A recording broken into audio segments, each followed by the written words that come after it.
Frankenstein, or the Modern Prometheus by Mary Shelley, 1818 edition. Vol.2 Ch.1. Nothing is more painful to the human mind than, after the feelings have been worked up by a quick succession of events, the dead calmness of inaction and certainty which follows and deprives the soul of both hope and fear. Justine died. She rested, and I was alive. The blood flowed freely in my veins, but a weight of despair and remorse pressed on my heart, which nothing could remove. Sleep fled from my eyes. I wandered like an evil spirit, for I had committed deeds of mischief beyond description horrible, and more, much more, I persuaded myself, was yet behind. Yet my heart overflowed with kindness and the love of virtue. I had begun life with benevolent intentions, and thirsted for the moment when I should put them in practice and make myself useful to my fellow beings. Now all was blasted.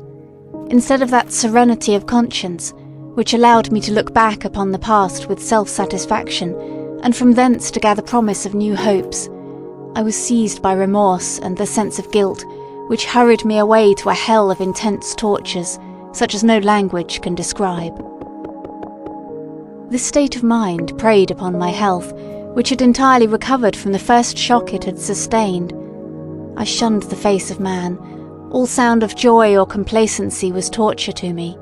Solitude was my only consolation. Deep, dark, death-like solitude. My father observed with pain the alteration perceptible in my disposition and habits, and endeavoured to reason with me on the folly of giving way to immoderate grief. "Do you think, Victor," said he, "that I do not suffer also? No one could love a child more than I loved your brother." Tears came into his eyes as he spoke. "But is it not a duty to the survivors that we should refrain from augmenting their unhappiness by an appearance of immoderate grief? It is also a duty owed to yourself, for excessive sorrow prevents improvement or enjoyment, or even the discharge of daily usefulness, without which no man is fit for society." This advice, although good, was totally inapplicable to my case. I should have been the first to hide my grief and console my friends, if remorse had not mingled its bitterness with my other sensations. Now I could only answer my father with a look of despair, and endeavour to hide myself from his view. About this time we retired to our house at Bellerive. This change was particularly agreeable to me. The shutting of the gates regularly at 10 o'clock, and the impossibility of remaining on the lake after that hour, had rendered our residence within the walls of Geneva very irksome to me. I was now free. Often, after the rest of the family had retired for the night, I took the boat and passed many hours upon the water. Sometimes, with my sails set, I was carried by the wind, and sometimes, after rowing into the middle of the lake, I left the boat to pursue its own course, and gave way to my own miserable reflections. I was often tempted, when all was at peace around me, and I the only unquiet thing that wandered restless in a scene so beautiful and heavenly, if I, except some bat or the frogs, whose harsh and interrupted croaking was heard only when I approached the shore. Often, I say, I was tempted to plunge into the silent lake, that the waters might close over me and my calamities forever. But I was restrained when I thought of the heroic and suffering Elizabeth, whom I tenderly loved, and whose existence was bound up in mine. I thought also of my father and surviving brother. Should I by my base desertion leave them exposed and unprotected to the malice of the fiend whom I had let loose among them? At these moments I wept bitterly, and wished that peace would revisit my mind, only that I might afford them consolation and happiness. But that could not be. Remorse extinguished every hope. I had been the author of unalterable evils, and I lived in daily fear lest the monster whom I had created should perpetrate some new wickedness. I had an obscure feeling that all was not over, and that he would still commit some signal crime which, by its enormity, should almost efface the recollection of the past. There was always scope for fear, so long as anything I loved remained behind. My abhorrence of this fiend cannot be conceived. When I thought of him, I gnashed my teeth, my eyes became inflamed, and I ardently wished to extinguish that life which I had so thoughtlessly bestowed. When I reflected on his crimes and malice, my hatred and revenge burst all bounds of moderation. I would have made a pilgrimage to the highest peak of the Andes, could I, when there, have precipitated him to their base. I wished to see him again, that I might wreak the utmost extent of anger on his head and avenge the deaths of William and Justine. Our house was the house of mourning. My father's health was deeply shaken by the horror of the recent events. Elizabeth was sad and desponding. She no longer took delight in her ordinary occupations. All pleasure seemed to her sacrilege toward the dead. Eternal woe and tears, she then thought, was the just tribute she should pay to innocence, so blasted and destroyed.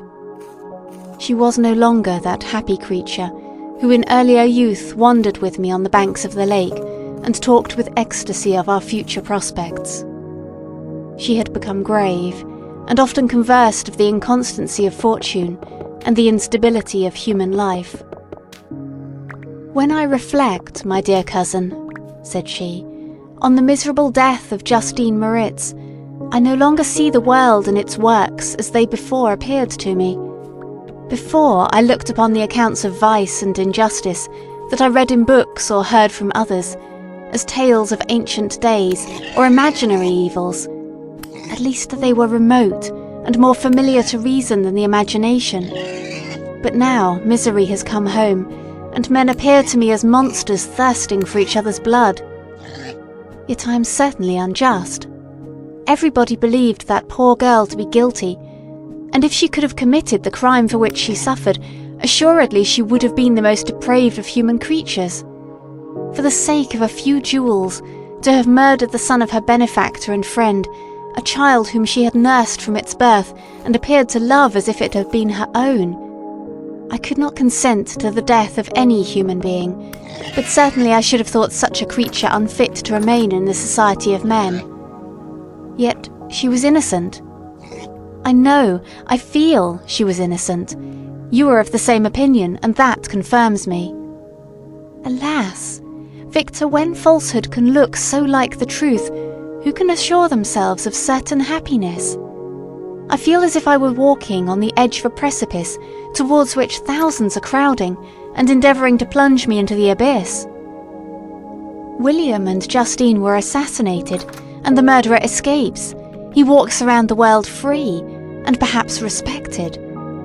But even if I were condemned to suffer on the scaffold for the same crimes, I would not change places with such a wretch. I listened to this discourse with the extremest agony. I, not in deed, but in effect, was the true murderer. Elizabeth read my anguish in my countenance, and kindly taking my hand, said, "My dearest cousin, you must calm yourself. These events have affected me, God knows how deeply, but I am not so wretched as you are. There is an expression of despair, and sometimes of revenge in your countenance that makes me tremble. Be calm, my dear Victor. I would sacrifice my life to your peace. We surely shall be happy, quiet in our native country and not mingling in the world. What can disturb our tranquillity?" She shed tears as she said this, distrusting the very solace that she gave, but at the same time she smiled, that she might chase away the fiend that lurked in my heart. My father, who saw in the unhappiness that was painted in my face only an exaggeration of that sorrow which I might naturally feel, thought that an amusement suited to my taste would be the best means of restoring me my wonted serenity. It was from this cause that he had removed to the country, and induced by the same motive, he now proposed that we should all make an excursion to the valley of Chamonix. I had been there before, but Elizabeth and Ernest never had, and both had often expressed an earnest desire to see the scenery of this place, which had been described to them as so wonderful and sublime. Accordingly, we departed from Geneva on this tour about the middle of the month of August, nearly 2 months after the death of Justine. The weather was uncommonly fine, and if mine had been a sorrow to be chased away by any fleeting circumstance, this excursion would certainly have had the effect intended by my father. As it was, I was somewhat interested in the scene. It sometimes lulled, although it could not extinguish my grief. During the first day we travelled in a carriage. In the morning we had seen the mountains at a distance, towards which we gradually advanced. We perceived that the valley through which we wound, and which was formed by the river Arve, whose course we followed, closed in upon us by degrees, and when the sun had set, we beheld immense mountains and precipices overhanging us on every side, and heard the sound of the river raging among rocks, and the dashing of waterfalls around. The next day we pursued our journey upon mules, and as we ascended still higher, the valley assumed a more magnificent and astonishing character. Ruined castles hanging on the precipices of piny mountains, the impetuous Arve, and cottages every here and there peeping forth from among the trees, formed a scene of singular beauty. But it was augmented and rendered sublime by the mighty Alps, whose white and shining pyramids and domes towered above all, as belonging to another earth, the habitations of another race of beings. We passed the bridge of Pélissier, where the ravine, which the river forms, opened before us, and we began to ascend the mountain that overhangs it. Soon after, we entered the valley of Chamonix. This valley is more wonderful and sublime, but not so beautiful and picturesque as that of Servox through which we had just passed. The high and snowy mountains were its immediate boundaries, but we saw no more ruined castles and fertile fields. Immense glaciers approached the road. We heard the rumbling thunder of the falling avalanche and marked the smoke of its passage. Mont Blanc, the supreme and magnificent Mont Blanc, raised itself from the surrounding aiguilles, and its tremendous dome overlooked the valley. During this journey, I sometimes joined Elizabeth and exerted myself to point out to her the various beauties of the scene. I often suffered my mule to lag behind, and indulged in a misery of reflection. At other times I spurred on the animal before my companions, that I might forget them, the world, and more than all, myself. When at a distance, I alighted, and threw myself on the grass, weighed down by horror and despair. At 8 in the evening, I arrived at Chamonix. My father and Elizabeth were very much fatigued. Ernest, who accompanied us, was delighted and in high spirits. The only circumstance that detracted from his pleasure was the south wind, and the rain it seemed to promise for the next day. We retired early to our apartments, but not to sleep. At least I did not. I remained many hours at the window, watching the pallid lightning that played above Mont Blanc, and listening to the rushing of the Arve, which ran below my window. Vol.2 Ch.2. The next day, contrary to the prognostications of our guides, was fine, although clouded. We visited the source of the Arveiron and rode about the valley until evening. These sublime and magnificent scenes afforded me the greatest consolation that I was capable of receiving. They elevated me from all littleness of feeling, and although they did not remove my grief, they subdued and tranquilized it. In some degree, also, they diverted my mind from the thoughts over which it had brooded for the last month. I returned in the evening, fatigued but less unhappy, and conversed with my family with more cheerfulness than had been my custom for some time. My father was pleased, and Elizabeth overjoyed. "My dear cousin," said she, "you see what happiness you diffuse when you are happy. Do not relapse again." The following morning the rain poured down in torrents, and thick mists hid the summits of the mountains. I rose early but felt unusually melancholy. The rain depressed me, my old feelings recurred, and I was miserable. I knew how disappointed my father would be at this sudden change, and I wished to avoid him until I had recovered myself so far as to be enabled to conceal those feelings that overpowered me.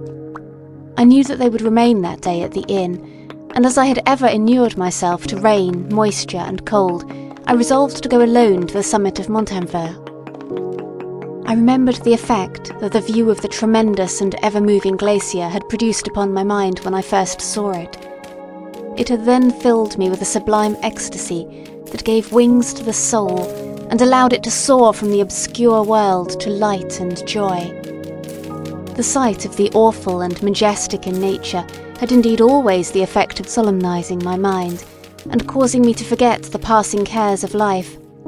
I determined to go alone, for I was well acquainted with the path, and the presence of another would destroy the solitary grandeur of the scene.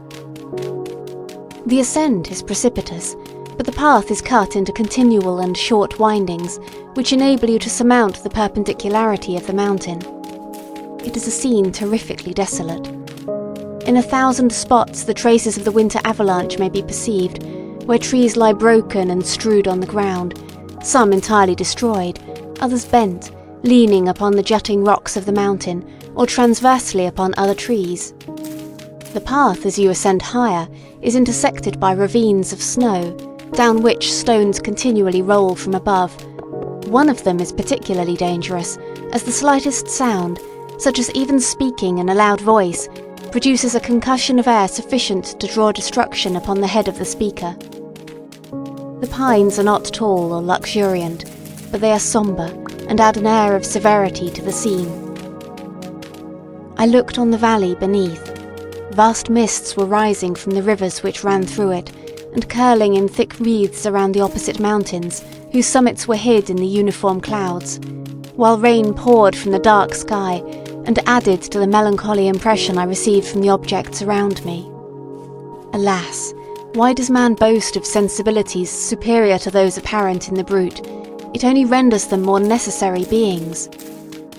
If our impulses were confined to hunger, thirst, and desire, we might be nearly free. But now we are moved by every wind that blows, and a chance word or scene that word may convey to us. We rest, a dream has power to poison sleep. We rise, one wandering thought pollutes the day. We feel, conceive, or reason, laugh or weep, embrace fond woe or cast our cares away.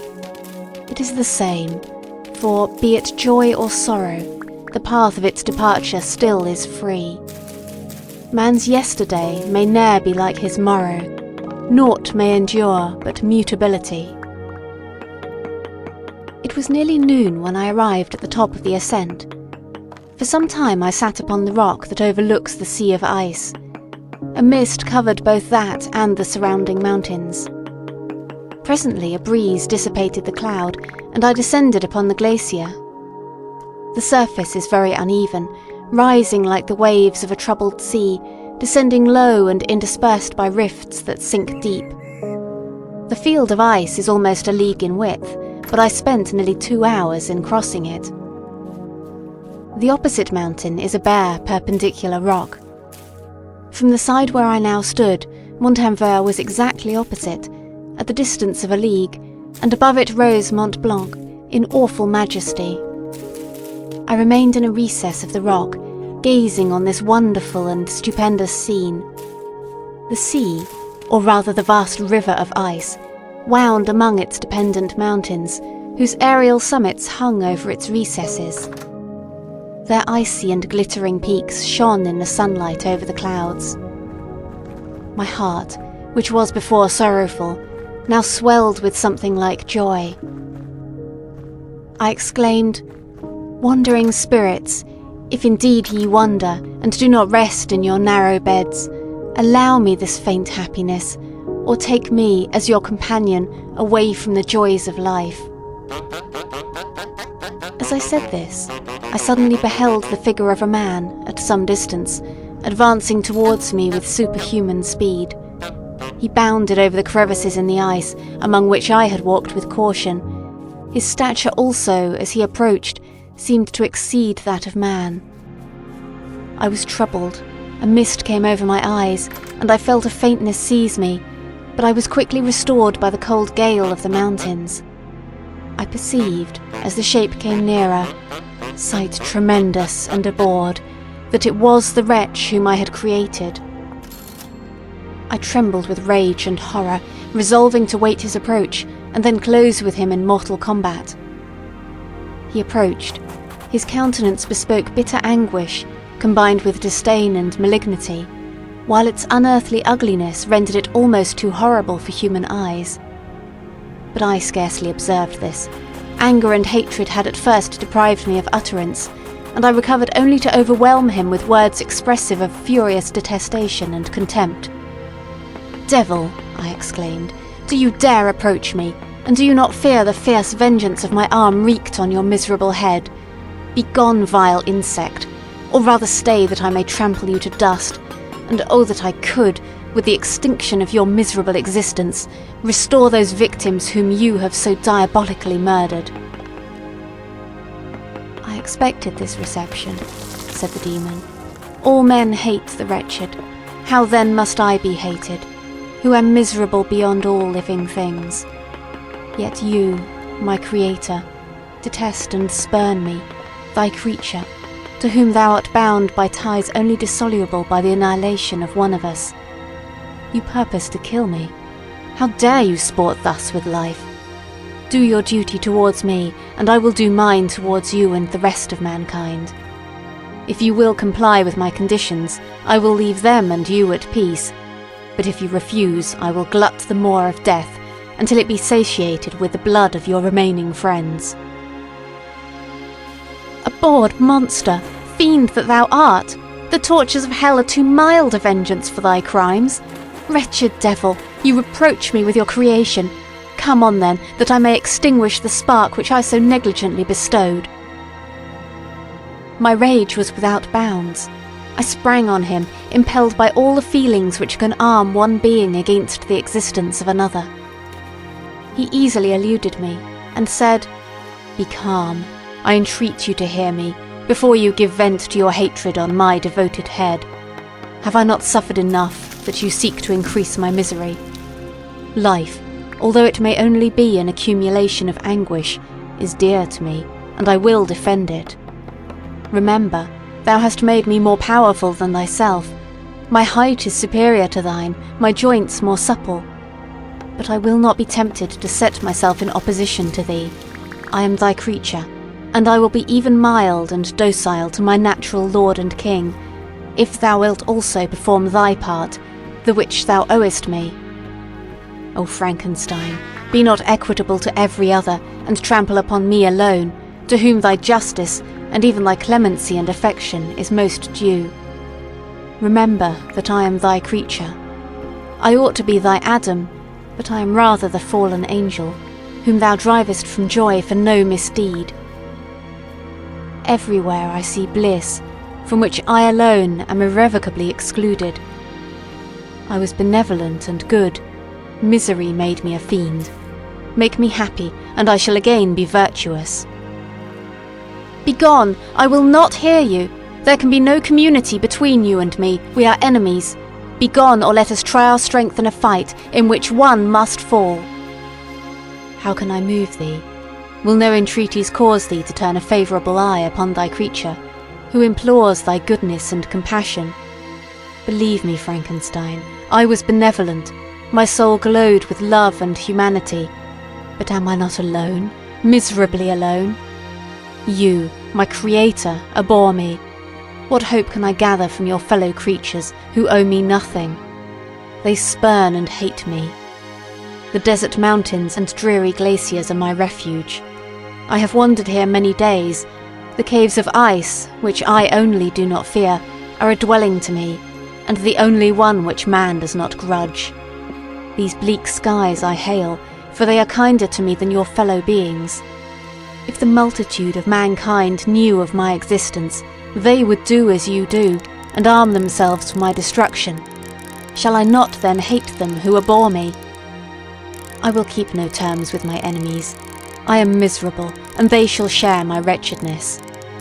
Yet it is in your power to recompense me, and deliver them from an evil which it only remains for you to make so great, that not only you and your family, but thousands of others should be swallowed up in the whirlwinds of its rage. Let your compassion be moved, and do not disdain me. Listen to my tale. When you have heard that, abandon or commiserate me, as you shall judge that I deserve. But hear me. The guilty are allowed by human laws, bloody as they may be, to speak in their own defense before they are condemned. Listen to me, Frankenstein. You accuse me of murder, and yet you would, with a satisfied conscience, destroy your own creature. Oh, praise the eternal justice of man. Yet I ask you not to spare me. Listen to me, and then, if you can, and if you will, destroy the work of your hands. Why do you call to my remembrance circumstances of which I shudder to reflect, that I have been the miserable origin and author? Cursed be the day, abhorred devil, in which you first saw life. Cursed, although I curse myself, be the hands that formed you. You have made me wretched beyond expression. You have left me no power to consider whether I am just to you or not. Begone, relieve me from the sight of your detested form. Thus I relieved thee, my creator, he said, and placed his hated hands before my eyes, which I flung from me with violence. Thus I take from thee a sight which you abhor. Still thou canst listen to me and grant me thy compassion. By the virtues that I once possessed, I demand this from you. Hear my tale, it is long and strange, and the temperature of this place is not fitting to your fine sensations. Come to the hut upon the mountain. The sun is yet high in the heavens, before it descends to hide itself behind yon snowy precipices and illuminate another world. You will have heard my story and can decide. On you it rests, whether I quit forever the neighbourhood of man and lead a harmless life, or become the scourge of your fellow creatures and the author of your own speedy ruin. As he said this, he led the way across the ice. I followed. My heart was full and I did not answer him, but as I proceeded, I weighed the various arguments that he had used, and determined at least to listen to his tale. I was partly urged by curiosity, and compassion confirmed my resolution. I had hitherto supposed him to be the murderer of my brother, and I eagerly sought a confirmation or denial of this opinion. For the first time, also, I felt what the duties of a creator towards his creature were, and that I ought to render him happy before I complained of his wickedness. These motives urged me to comply with his demand. We crossed the ice, therefore, and ascended the opposite rock. The air was cold, and the rain again began to descend. We entered the hut, the fiend with an air of exultation, I with a heavy heart and depressed spirits. But I consented to listen, and seating myself by the fire which my odious companion had lighted, he thus began his tale. Vol.2 Ch.3. It is with considerable difficulty that I remember the original era of my being. All the events of that period appear confused and indistinct. A strange multiplicity of sensations seized me, and I saw, felt, heard and smelt at the same time, and it was indeed a long time before I learned to distinguish between the operations of my various senses.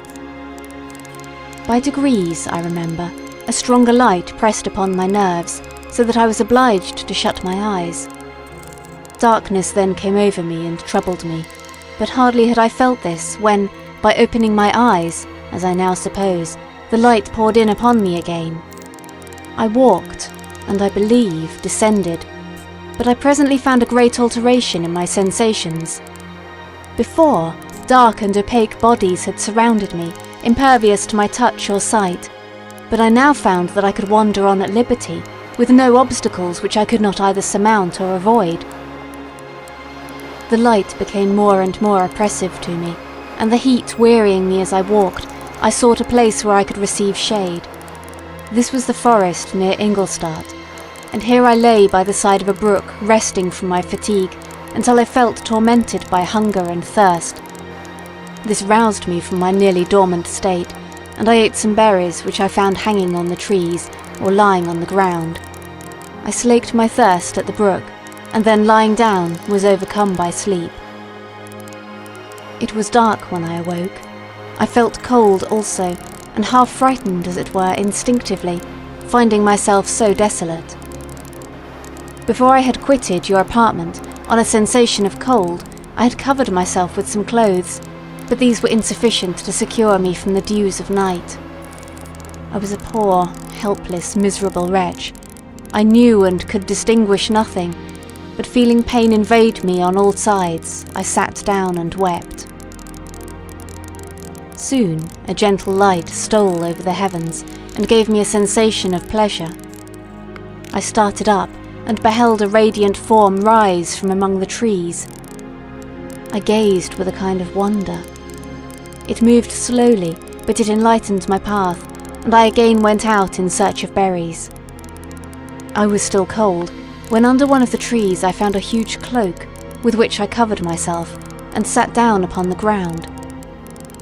No distinct ideas occupied my mind, all was confused. I felt light, and hunger, and thirst, and darkness.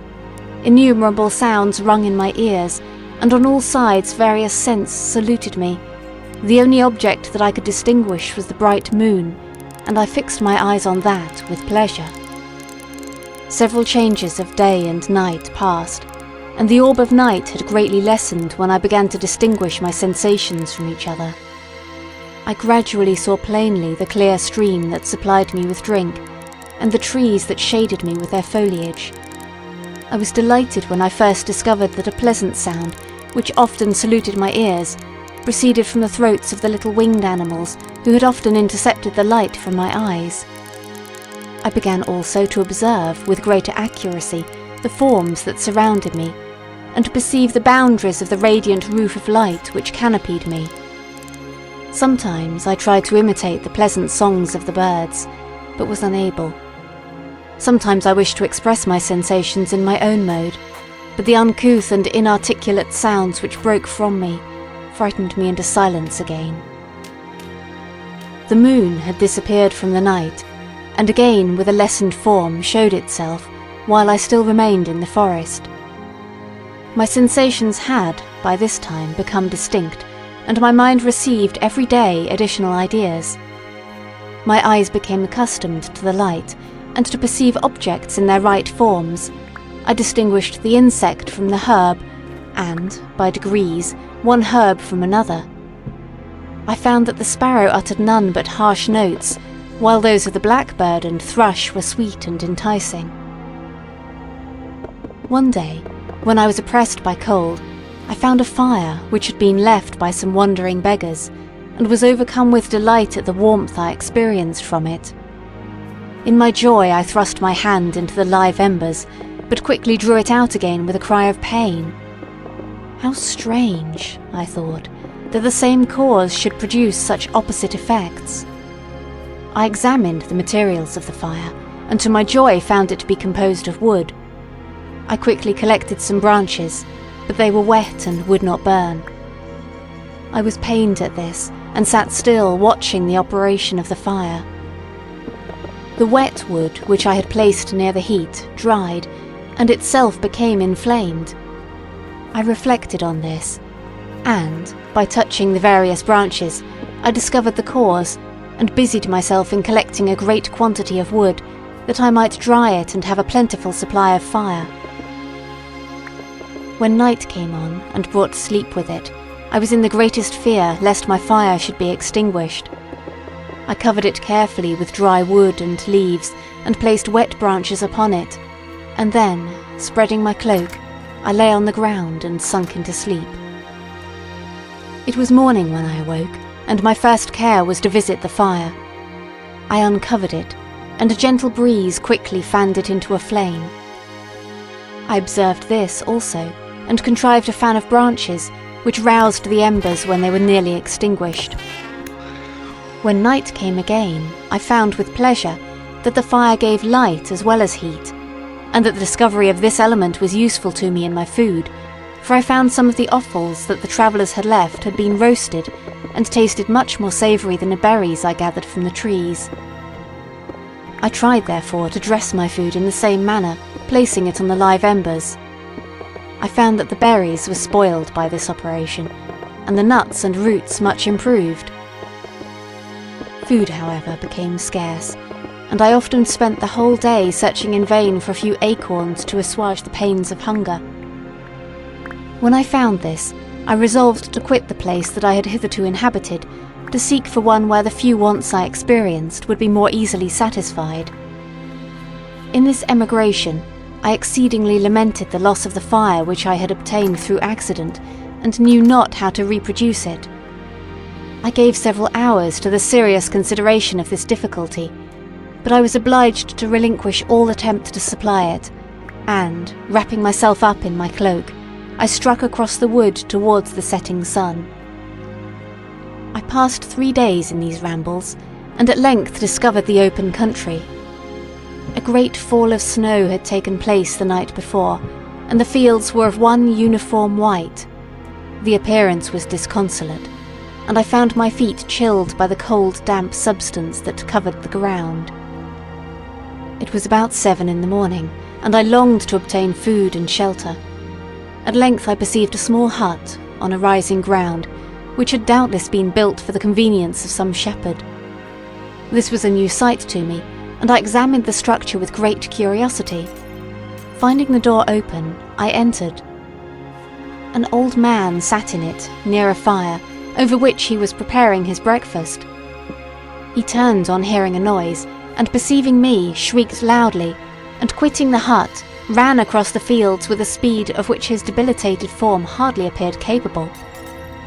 His appearance, different from any I had ever before seen, and his flight somewhat surprised me. But I was enchanted by the appearance of the hut. Here the snow and rain could not penetrate, the ground was dry, and it presented to me then as exquisite and divine a retreat as pandemonium appeared to the demons of hell after their sufferings in the lake of fire. I greedily devoured the remnants of the shepherd's breakfast, which consisted of bread, cheese, milk, and wine. The latter, however, I did not like. Then, overcome by fatigue, I lay down among some straw and fell asleep. It was noon when I awoke, and allured by the warmth of the sun, which shone brightly on the white ground, I determined to recommence my travels, and, depositing the remains of the peasant's breakfast in a wallet I found, I proceeded across the fields for several hours, until at sunset I appeared at a village. How miraculous did this appear! The huts, the neater cottages, and stately houses engaged my admiration by turns. The vegetables in the gardens, the milk and cheese that I saw placed at the windows of some of the cottages, allured my appetite. One of the best of these I entered, but I had hardly placed my foot within the door before the children shrieked, and one of the women fainted. The whole village was roused, some fled, some attacked me, until grievously bruised by stones and many other kinds of missile weapons, I escaped to the open country, and fearfully took refuge in a low hovel, quite bare, and making a wretched appearance after the palaces I had beheld in the village. This hovel, however, joined a cottage of a neat and pleasant appearance, but after my late dearly bought experience, I dared not enter it. My place of refuge was constructed of wood, but so low that I could with difficulty sit upright in it. No wood, however, was placed on the earth which formed the floor, but it was dry, and although the wind entered it by innumerable chinks, I found it an agreeable asylum from the snow and rain.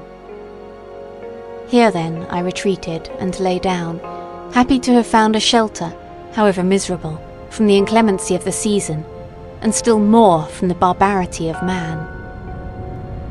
As soon as morning dawned, I crept from my kennel, that I might view the adjacent cottage and discover if I could remain in the habitation I had found. It was situated against the back of the cottage, and surrounded on the sides which were exposed by a pigsty and a clear pool of water. One part was open, and by that I had crept in, but now I covered every crevice by which I might be perceived with stones and wood, yet in such a manner that I might move them on occasion to pass out. All the light I enjoyed came through the sty, and that was sufficient for me. Having thus arranged my dwelling, and carpeted it with clean straw, I retired, for I saw the figure of a man at a distance, and I remembered too well my treatment the night before to trust myself in his power. I had first, however, provided for my sustenance for that day by a loaf of coarse bread which I purloined, and a cup with which I could drink, more conveniently than from my hand, of the pure water which flowed by my retreat. The floor was a little raised, so that it was kept perfectly dry, and by its vicinity to the chimney of the cottage it was tolerably warm. Being thus provided, I resolved to reside in this hovel until something should occur which might alter my determination.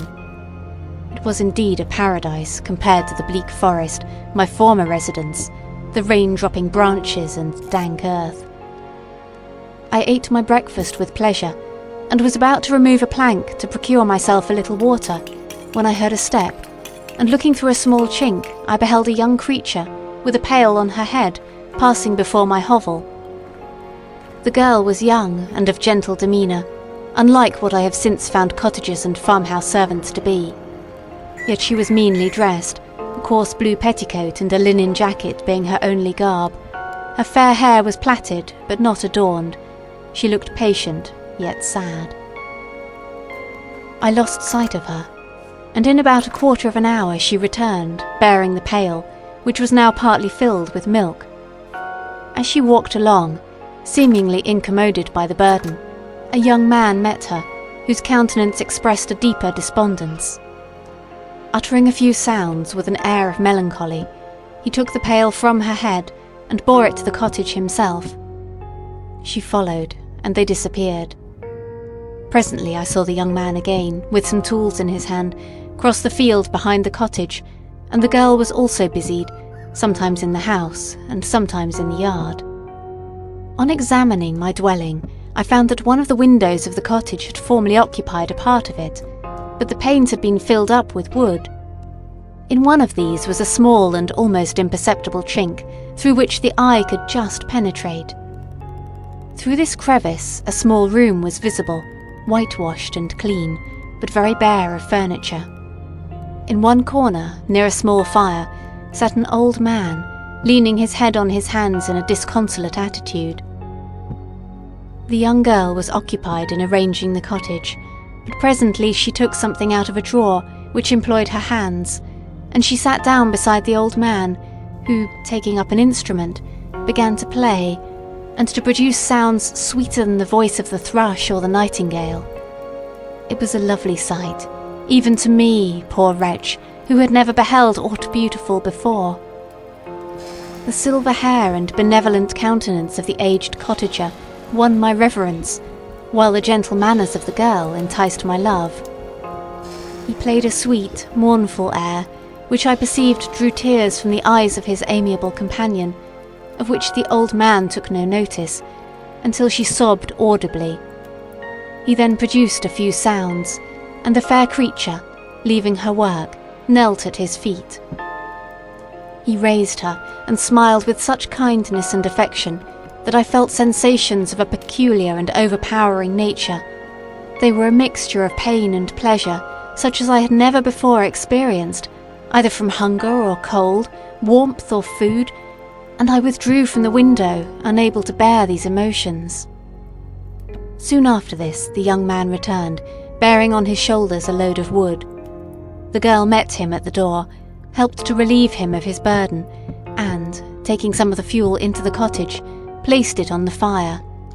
Then she and the youth went apart into a nook of the cottage, and he showed her a large loaf and a piece of cheese. She seemed pleased, and went into the garden for some roots and plants, which she placed in water and then upon the fire. She afterwards continued her work, whilst the young man went into the garden, and appeared busily employed in digging and pulling up roots. After he had been employed thus about an hour, the young woman joined him, and they entered the cottage together. The old man had, in the meantime, been pensive, but on the appearance of his companions he assumed a more cheerful air, and they sat down to eat. The meal was quickly dispatched. The young woman was again occupied in arranging the cottage. The old man walked before the cottage in the sun for a few minutes, leaning on the arm of the youth. Nothing could exceed in beauty the contrast between these two excellent creatures.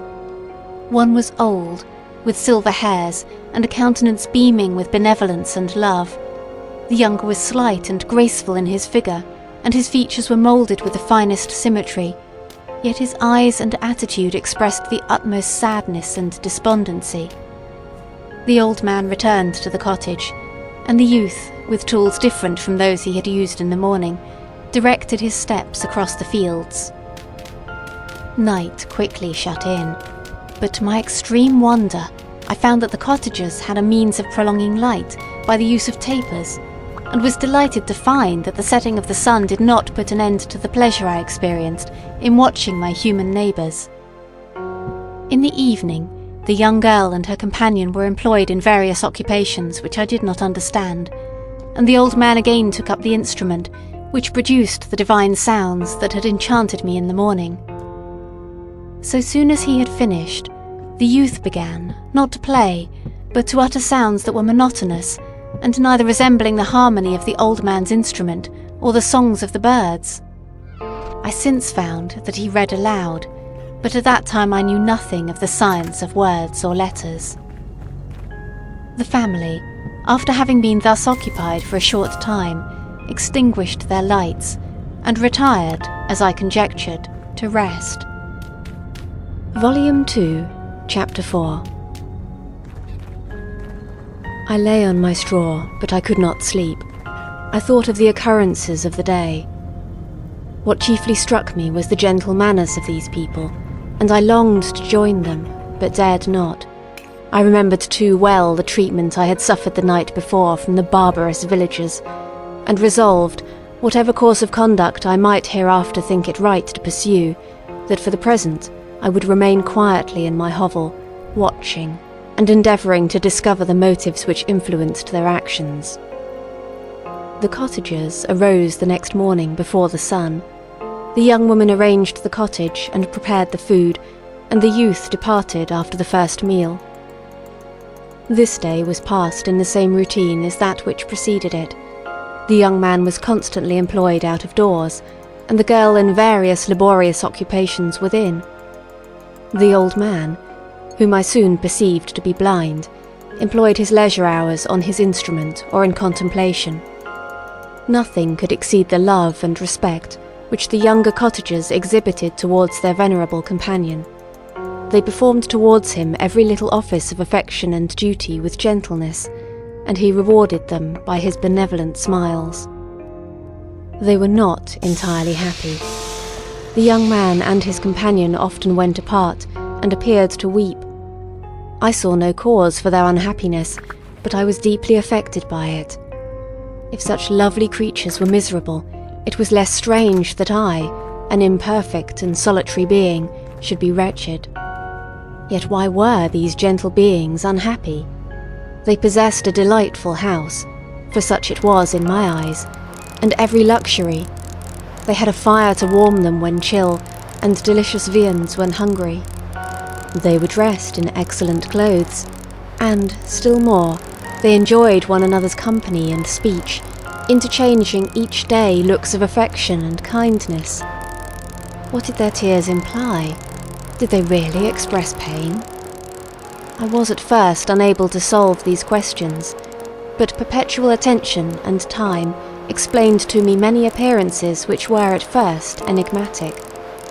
A considerable period elapsed before I discovered one of the causes of the uneasiness of this amiable family. It was poverty, and they suffered that evil in a very distressing degree. Their nourishment consisted entirely of the vegetables of their garden and the milk of one cow, which gave very little during the winter, when its masters could scarcely procure food to support it. They often, I believe, suffered the pangs of hunger very poignantly, especially the two younger cottagers, for several times they placed food before the old man, when they reserved none for themselves. This trait of kindness moved me sensibly. I had been accustomed, during the night, to steal a part of their store for my own consumption, but when I found that in doing this I inflicted pain on the cottagers, I abstained, and satisfied myself with berries, nuts and roots which I gathered from a neighbouring wood. I discovered also another means through which I was enabled to assist their labours. I found that the youth spent a great part of each day in collecting wood for the family fire, and, during the night, I often took his tools, the use of which I quickly discovered, and brought home firing sufficient for the consumption of several days. I remember the first time that I did this, the young woman, when she opened the door in the morning, appeared greatly astonished on seeing a great pile of wood on the outside. She uttered some words in a loud voice, and the youth joined her, who also expressed surprise. I observed with pleasure that he did not go to the forest that day, but spent it in repairing the cottage and cultivating the garden. By degrees, I made a discovery of still greater moment. I found that these people possessed a method of communicating their experience and feelings to one another by articulate sounds. I perceived that the words they spoke sometimes produced pleasure or pain, smiles or sadness, in the minds and countenances of the hearers. This was indeed a godlike science, and I ardently desired to become acquainted with it. But I was baffled in every attempt I made for this purpose. Their pronunciation was quick, and the words they uttered, not having any apparent connection with visible objects, I was unable to discover any clue by which I could unravel the mystery of their reference. By great application, however, and after having remained during the space of several revolutions of the moon in my hovel, I discovered the names that were given to some of the most familiar objects of discourse. I learned and applied the words fire, milk, bread, and wood. I learned also the names of the cottagers themselves. The youth and his companion had each of them several names, but the old man had only one, which was Father. The girl was called Sister, or Agatha, and the youth Felix, Brother, or Son. I cannot describe the delight I felt when I learned the ideas appropriated to each of these sounds, and was able to pronounce them. I distinguished several other words, without being able as yet to understand or apply them, such as good, dearest, unhappy. I spent the winter in this manner.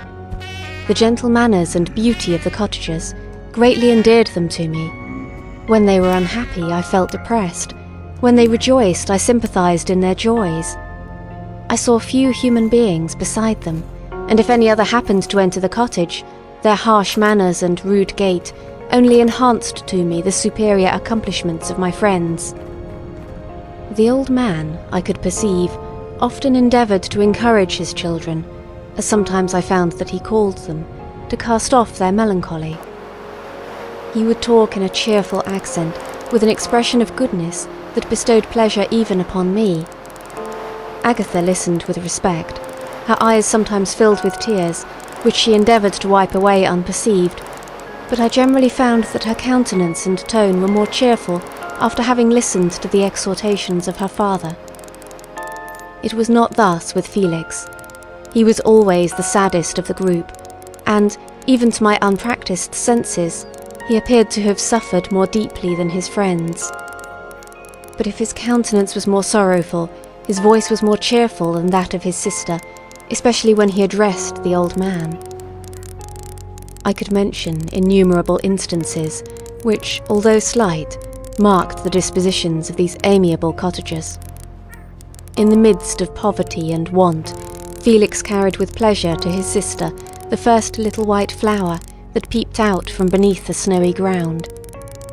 Early in the morning, before she had risen, he cleared away the snow that obstructed her path to the milk-house, drew water from the well, and brought the wood from the outhouse, where, to his perpetual astonishment, he found his store always replenished by an invisible hand. In the day, I believe, he worked sometimes for a neighbouring farmer, because he often went forth and did not return until dinner, yet brought no wood with him. At other times he worked in the garden, but as there was little to do in the frosty season, he read to the old man and Agatha. This reading had puzzled me extremely at first, but by degrees I discovered that he uttered many of the same sounds when he read as when he talked.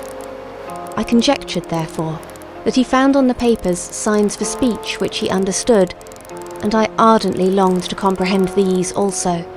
But how was that possible, when I did not even understand the sounds for which they stood as signs? I improved, however, sensibly in this science, but not sufficiently to follow up any kind of conversation, although I applied my whole mind to the endeavour, for I easily perceived that, although I eagerly longed to discover myself to the cottagers, I ought not to make the attempt until I had first become master of their language, which knowledge might enable me to make them overlook the deformity of my figure. For with this also, the contrast perpetually presented to my eyes had made me acquainted. I had admired the perfect forms of my cottagers, their grace, beauty, and delicate complexions, but how was I terrified when I viewed myself in a transparent pool. At first I started back, unable to believe that it was indeed I who was reflected in the mirror, and when I became fully convinced that I was, in reality, the monster that I am, I was filled with the bitterest sensations of despondence and mortification. Alas, I did not yet entirely know the fatal effects of this miserable deformity. As the sun became warmer, and the light of day longer, the snow vanished, and I beheld the bare trees and the black earth. From this time Felix was more employed, and the heart-moving indications of impending famine disappeared.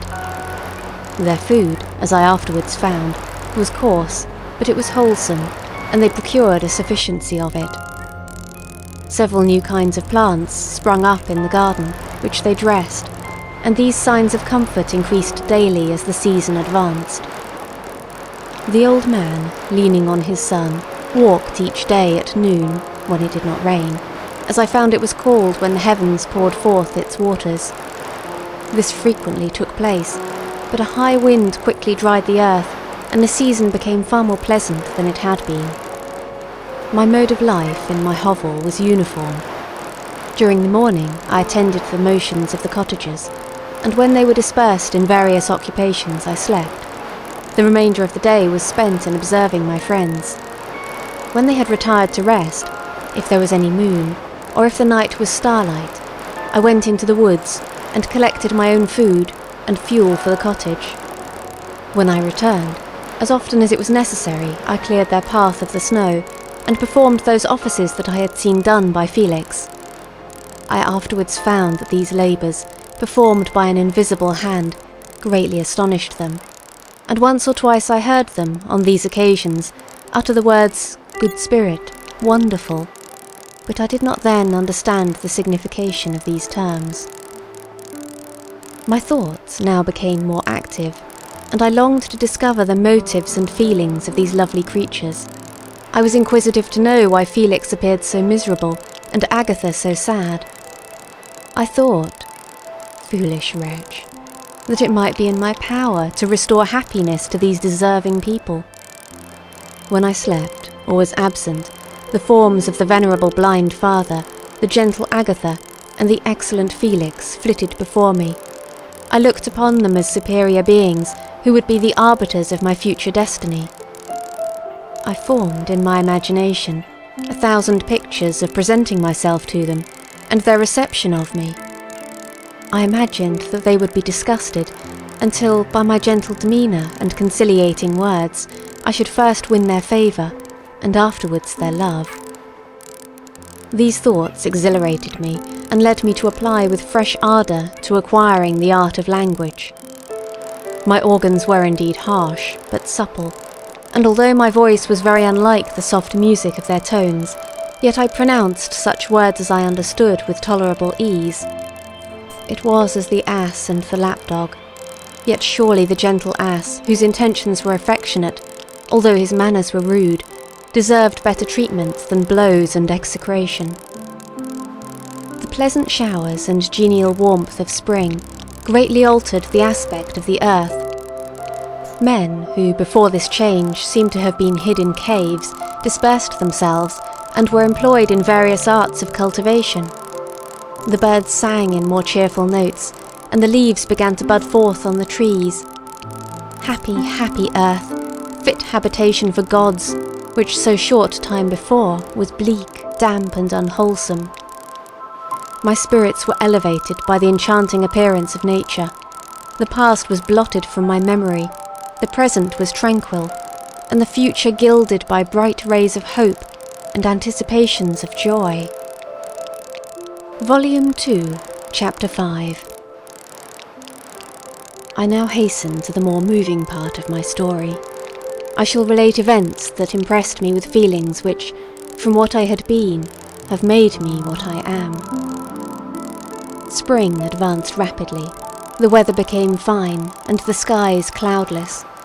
It surprised me that what before was desert and gloomy should now bloom with the most beautiful flowers and verdure. My senses were gratified and refreshed by 1,000 scents of delight and 1,000 sights of beauty.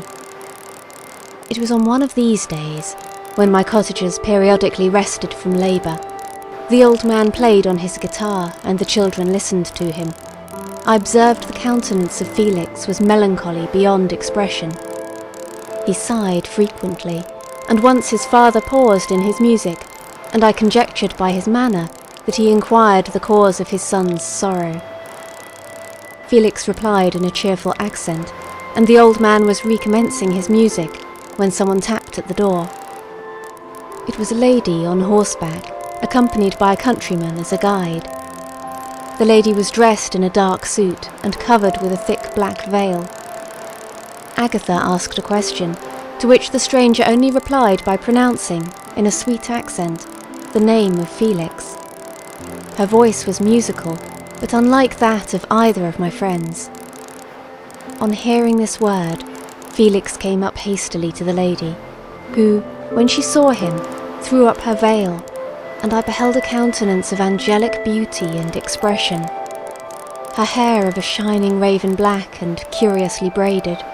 Her eyes were dark but gentle, although animated. Her features of irregular proportion, and her complexion wondrously fair, each cheek tinged with a lovely pink. Felix seemed ravished with delight when he saw her.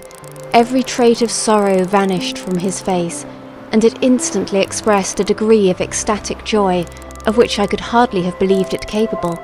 His eyes sparkled as his cheek flushed with pleasure, and at that moment I thought him as beautiful as the stranger. She appeared affected by different feelings. Wiping a few tears from her lovely eyes, she held out her hand to Felix, who kissed it rapturously, and called her, as well as I could distinguish, his sweet Arabian. She did not appear to understand him, but smiled. He assisted her to dismount, and dismissing her guide, conducted her into the cottage. Some conversation took place between him and his father, and the young stranger knelt at the old man's feet and would have kissed his hand, but he raised her and embraced her affectionately. I soon perceived that, although the stranger uttered articulate sounds and appeared to have a language of her own, she was neither understood by, nor herself understood, the cottagers. They made many signs which I did not comprehend, but I saw that her presence diffused gladness through the cottage, dispelling their sorrow as the sun dissipates the morning mists. Felix seemed particularly happy, and with smiles of delight welcomed his Arabian. Agatha, the ever-gentle Agatha, kissed the hands of the lovely stranger, and, pointing to her brother, made signs which appeared to me to mean that he had been sorrowful until she came.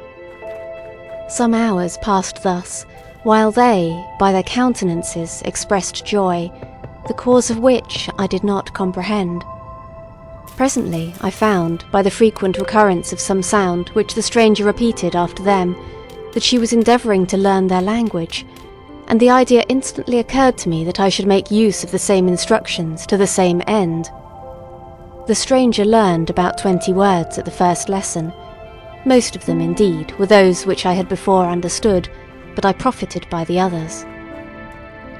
As night came on, Agatha and the Arabian retired early. When they separated, Felix kissed the hand of the stranger and said, "Good night, sweet Safie." He sat up much longer, conversing with his father, and by the frequent repetition of her name, I conjectured that their lovely guest was the subject of their conversation. I ardently desired to understand them, and bent every faculty towards that purpose, but found it utterly impossible. The next morning Felix went out to his work, and after the usual occupations of Agatha were finished, the Arabian sat at the feet of the old man, and, taking his guitar, played some airs so entrancingly beautiful that they at once drew tears of sorrow and delight from my eyes.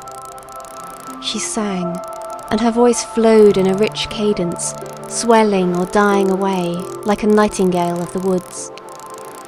When she had finished, she gave the guitar to Agatha, who at first declined it. She played a simple air, and her voice accompanied it in sweet accents, but unlike the wondrous strain of the stranger. The old man appeared enraptured, and said some words, which Agatha endeavoured to explain to Safie, and by which he appeared to wish to express that she bestowed on him the greatest delight by her music. The days now passed as peacefully as before, with the sole alteration that joy had taken the place of sadness in the countenances of my friends. Safie was always gay and happy. She and I improved rapidly in the knowledge of language, so that in 2 months I began to comprehend most of the words uttered by my protectors. In the meanwhile, also, the black ground was covered with herbage, and the green banks interspersed with innumerable flowers, sweet to the scent and the eyes, stars of pale radiance among the moonlight woods. The sun became warmer, the nights clear and balmy, and my nocturnal rambles were an extreme pleasure to me, although they were considerably shortened by the late setting and early rising of the sun, for I never ventured abroad during daylight, fearful of meeting with the same treatment I had formerly endured in the first village which I entered.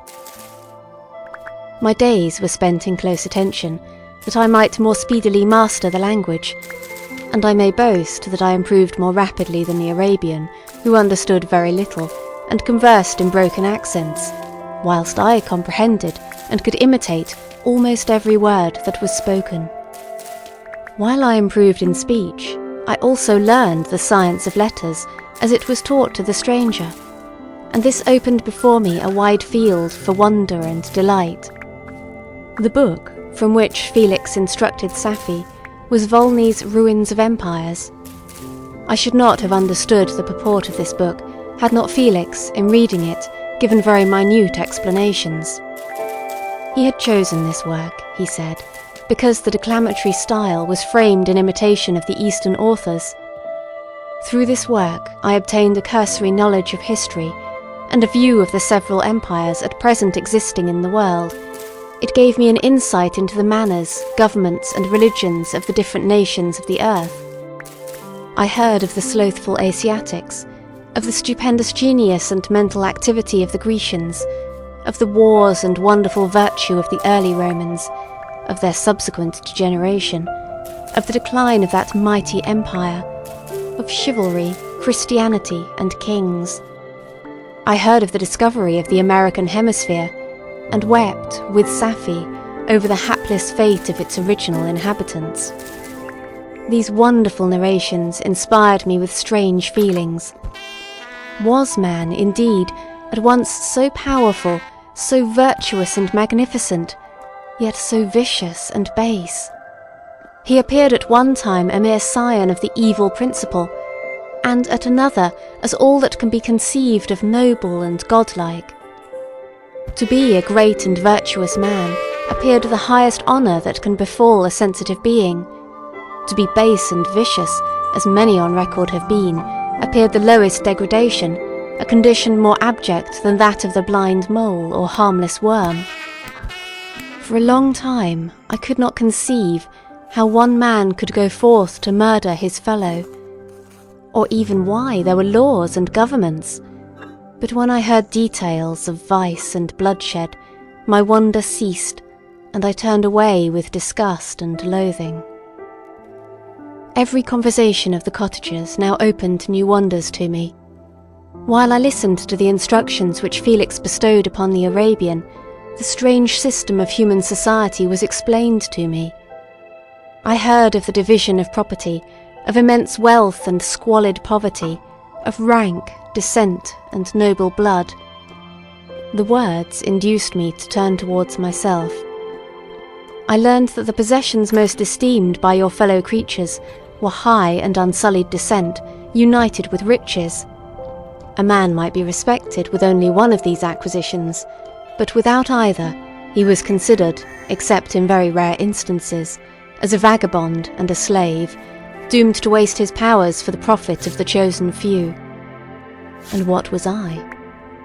Of my creation and creator I was absolutely ignorant, but I knew that I possessed no money, no friends, no kind of property.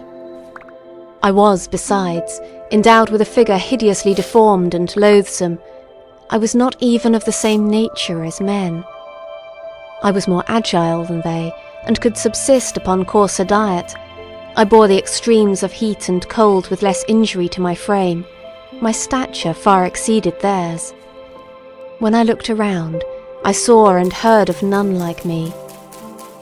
Was I then a monster, a blot upon the earth, from which all men fled, and whom all men disowned? I cannot describe to you the agony that these reflections inflicted upon me. I tried to dispel them, but sorrow only increased with knowledge. Oh, that I had forever remained in my native wood, nor known nor felt beyond the sensations of hunger, thirst, and heat. Of what a strange nature is knowledge! It clings to the mind when it has once seized on it, like a lichen on the rock. I wished sometimes to shake off all thought and feeling, but I learned that there was but one means to overcome the sensation of pain, and that was death, a state which I feared, yet did not understand. I admired virtue and good feelings, and loved the gentle manners and amiable qualities of my cottagers, but I was shut out from intercourse with them, except through means which I obtained by stealth, when I was unseen and unknown, and which rather increased than satisfied the desire I had of becoming one among my fellows. The gentle words of Agatha, and the animated smiles of the charming Arabian, were not for me. The mild exhortations of the old man, and the lively conversation of the loved Felix, were not for me.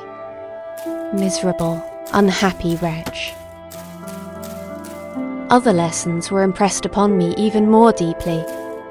I heard of the difference of sexes, of the birth and growth of children, how the father doted on the smiles of the infant and the lively sallies of the older child, how all the life and cares of the mother were wrapped up in the precious charge, how the mind of youth expanded and gained knowledge, of brother, sister, and all the various relationships which bind one human being to another in mutual bonds. But where were my friends and relations?